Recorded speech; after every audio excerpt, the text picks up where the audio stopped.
Sir என்ன sir வண்டி இது? மாநகராட்சி ஆட்டையை போட்ட குப்பை வண்டி மாதிரி இருக்கு. மாதிரியெல்லாம் இல்ல, குப்பை வண்டியே தான். என்னடா பாக்குற?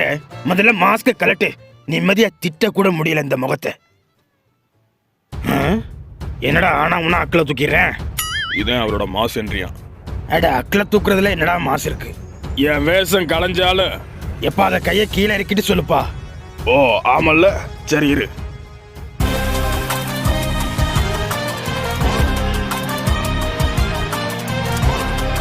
என் வேஷம் கலைஞ்சாலும் அதான் கலைஞ்சிருச்சுல, அப்புறம் என்ன? சுட்டு தள்ளுங்கடா இவனை. ஹே ஹே பேடட் கூல். இவங்களெல்லாம் போட்டு தள்ளுறதுக்கு எனக்கு எவ்வளோ நேரம் ஆகுது? அது உனக்கு ஈஸியான வேலை தான். பட் நீ இப்ப எல்லாம் பண்ணுவேன்னு எனக்கு ஏற்கனவே தெரியும். அதனாலதான் உன்னை கூட்டிட்டு வரும்போதே உன் கோட் பின்னாடி ஒரு சின்ன பாம்பு ஒன்று செட் பண்ண சொன்னேன். அதோட டெட்டனேட்டர் கூட இந்த மொட்டை கிட்ட தான் இருக்கு. என்னடா வாய் பார்த்துக்கிட்டு நிக்கிற எருமாடு? டெட்டனேட்டர் ஏட்ரா. இந்த இருக்கு.